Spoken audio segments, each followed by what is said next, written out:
এই দেখো আমি কি নিয়ে বসে গেছি। আমি আজকে বসে গেছি ফুলের টব নিয়ে। কারণ হচ্ছে মেয়ের প্রজেক্ট। তা মেয়ের প্রজেক্টের জন্য যেন বেশি আগ্রহী আমি। আমার আসলে আমি অনেক দিন ধরে ভাবছি যে প্রজেক্টটা আমিও ওকে করে দেবো। কারণ আমাদের যখন স্কুল ছিল তখন আমরা করেছি। এবার এখন ছেলে মেয়েদের পালা, তো ছেলে মেয়েদের সময় তো মায়েদেরই করার কথা, তাই না? তো প্রথম দিন আমি বসে প্রথমে সাদা রঙটা করে নিয়েছি। সাদা রঙটা করে আবার এক রাত্রের জন্য আমি ওকে শুকাতে রেখে দিয়েছি। ও যে একদমই করেনি তা না, ও করেছে। ওকে আমি যেভাবে যেভাবে দেখিয়ে দিয়েছি ও ঠিক সেইভাবেই করেছে। তবুও আমাদের সময় আমাদের মায়েরা করে দিত, আর এখন আমরাও মা হয়েছি, তো আমাদের ছেলে মেয়েদের সময় এখন তো আমাদেরকে করতেই হবে। আমার কিন্তু প্রজেক্ট করতে খুব ভালো লাগে জানো। যখন আমার বোন ছোট ছিল, ও যখন পরীক্ষা দিত আর আমি যদি বাড়িতে থাকতাম, তাহলে ওর প্রজেক্টগুলো আমি করে দিতাম। আর তাছাড়াও আমার অভিরাজ আমার ছেলে, ওর প্রজেক্টগুলো আমি যদি বাড়ি থাকতে পারি তাহলে আমার ছেলের প্রজেক্টগুলো আমি করে দিই। আর এই ফুলের টবটার উপরে আমি প্রথমে পেন্সিল দিয়ে এঁকে নিয়েছিলাম। কারণ কি জানো, অনেক বছর হয়ে গেছে আমি প্রজেক্ট করা ছেড়ে দিয়েছি, অনেক কিছু বানাতেও ছেড়ে দিয়েছি। তো আগে পেন্সিল দিয়ে রং করে এঁকে নিয়েছিলাম যেভাবে করব। তো দেখো উপরের যে কলকাটা ছিল ওই কলকাটা কিন্তু আমার হয়ে গেছে।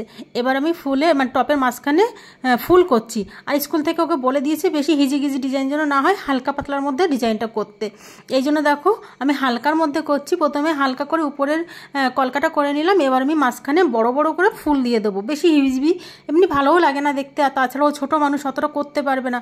ম্যাডামেরও তো হয়ে যাবে যে আমি মনে হয় করে দিয়েছি, বাড়ি গার্জেন করে দিয়েছে। এই জন্য আমিও দেখলাম হালকা পাতলার মধ্যে ডিজাইনটাই করে দিই। এবার বলো তো আমার যে টপের উপরে কলকাটা ছিল, কলকাটা কেমন হয়েছে? আমার কাছে তো বেশ সুন্দরই হয়েছে। এবার তোমরা বলো কলকাটা কেমন হয়েছে। আর মাঝখানটা এখন আমি করে পারিনি, যেহেতু করছি, তো মাঝখানটাও তোমাদেরকে পুরোটাই দেখাবো আমি।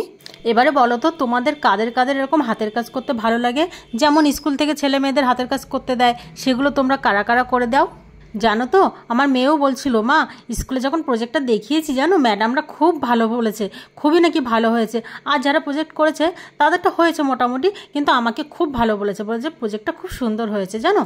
তো আমি আবার মেয়েকে বললাম, তোর স্কুল থেকে আবার সন্দেহ করেনি তো যে বাড়ির গার্জেন করে দিয়েছে? বলছে না না মা, বুঝতে পারিনি কিছু।